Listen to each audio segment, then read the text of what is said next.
I want you to just imagine something for a second. Imagine you knew everything. And I don't mean you're, great at trivia. I mean everything. Every scientific principle, every historical event, the name of every single plant you walk past. It sounds like the ultimate superpower, doesn't it? Total omniscience, the end goal of the information age. Right, that's the dream. But what if that superpower was actually a complete nightmare? Today we're tackling two really fascinating interconnected chronicles, the Unlearning and the Departure. And these are, they're speculative histories or maybe projected futures. They explore the absolute limits of human consciousness, but they go in completely opposite directions. One looks inward. Yeah. What happens when your mind is just too full and you have to learn how to empty it? And the other looks outward. What happens when this reality just isn't enough anymore? It's really a conversation about structure versus freedom, the burden of knowing everything versus the terrifying freedom of knowing nothing at all. So let's jump in with the first one, the Unlearning. We have to start with this character, Dr. Marcus Webb. Dr. Webb, yeah, he's the poster child for this whole problem. In the text, he's 143 years old. Which in this setting means he's had a lot of time to learn. A huge amount of time. And he hasn't just been reading. He's, integrated with these knowledge collectives. Oh. He's downloaded entire archives into his brain. So he literally knows everything, every philosophical argument, every piece of engineering. But the sources pinpoint this one moment where it all goes wrong. They call it the coffee incident. Yes. This is such a great example of paralysis by analysis. It's almost funny, but it's really tragic. It is. So Marcus is standing in his kitchen. He just wants to know if he wants a cup of coffee. Simple question, right? For us, yes. But for Marcus, that question, it triggers a cascade. He can't just think coffee.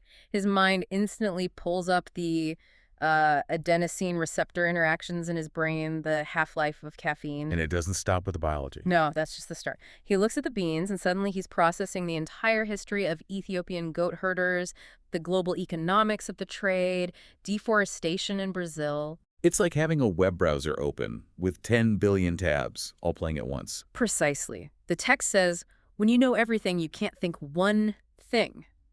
He ends up just standing there, paralyzed, unable to make this simple choice. That is terrifying. It's like his whole operating system just froze. And that's his big realization, that ignorance, or at least the ability to filter, is a form of peace. He's weaponized his own expertise against himself. So he tries to fix it. He tries, memory erasure, meditation. He does, but they don't work. And this is a key insight from the text. The structures of knowledge remain. Okay, unpack that. What do you mean by structures? Well, imagine you erase the memory of your wedding day. You might forget the details, but you still understand the concept of marriage, of contracts, of human bonding. The framework is still there. So he has the mental shelves, even if the books are gone. Exactly. And the shelves are the problem.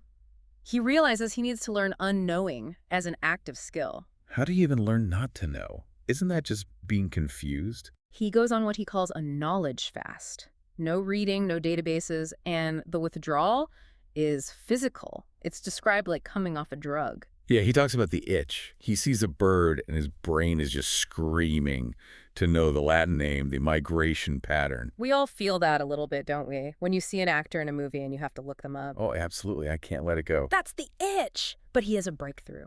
He realizes not knowing isn't passive. It's an active skill.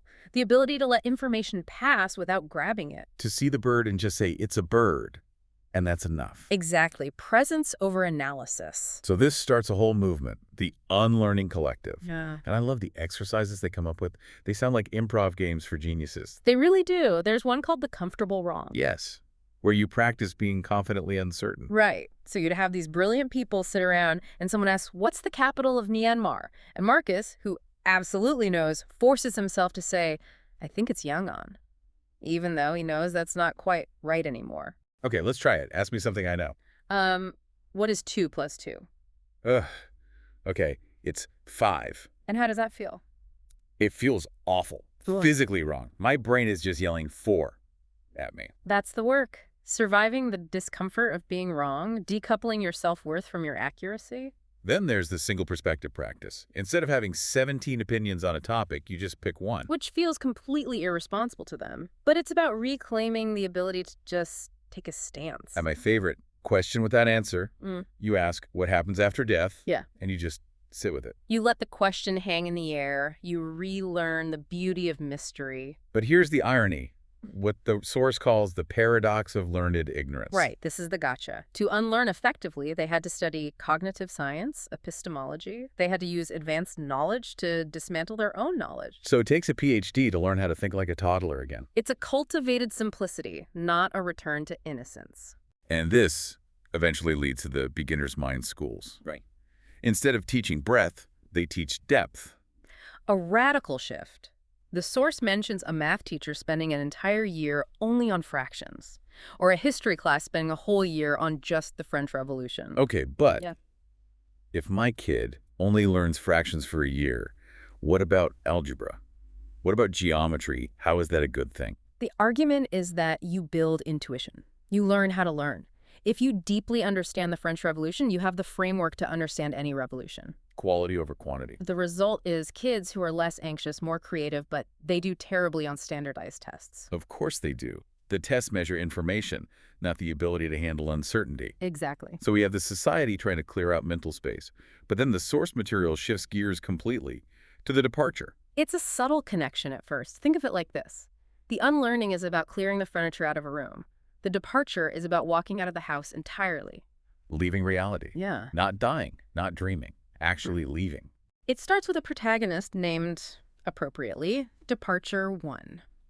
She feels this pull, a homesickness for a place that doesn't exist.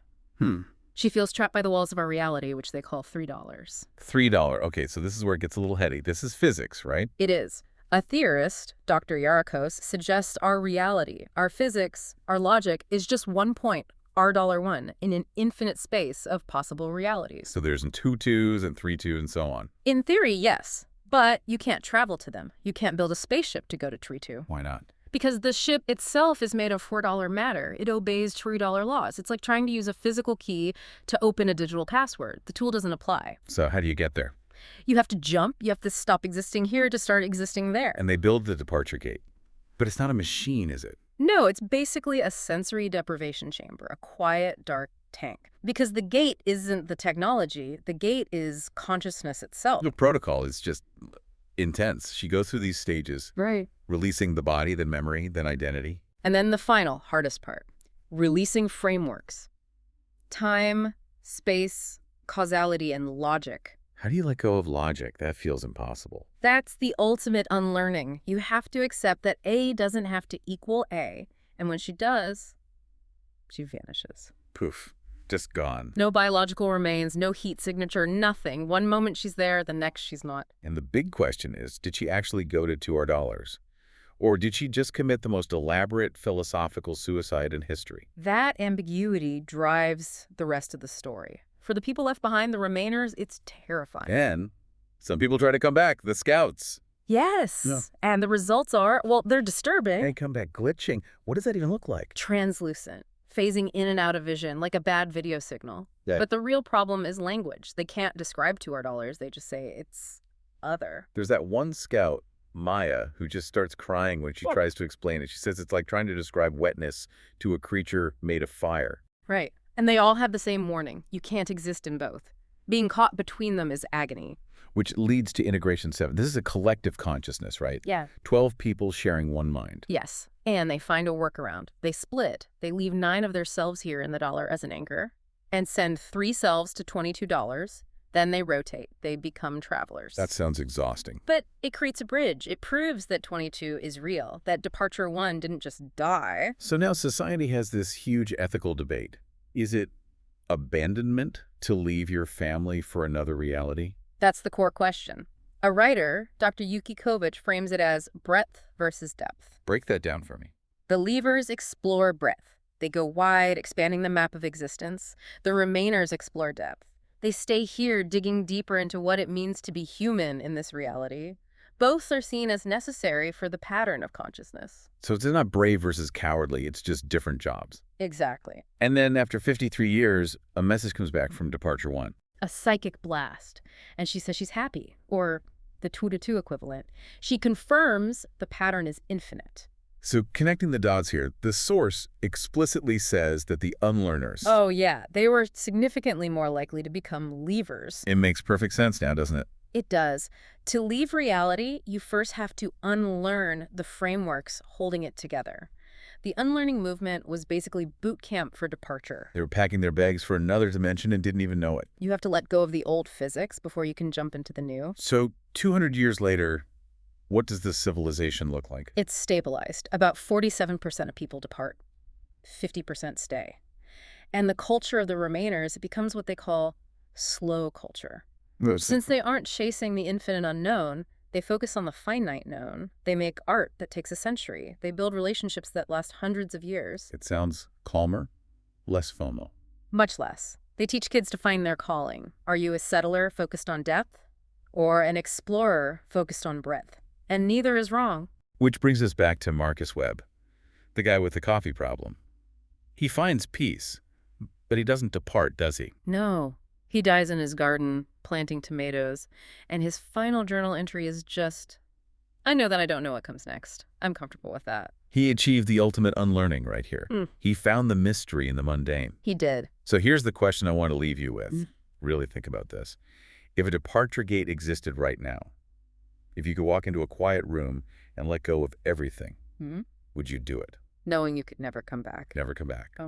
Or is there something in this reality, the taste of coffee, the way the sunlight hits the floor, a specific person's laugh, that makes the limitations worth it? Is the cage worth it for the birdsong? Something to think about. Thanks for taking this deep dive into the unknown with us. Take care.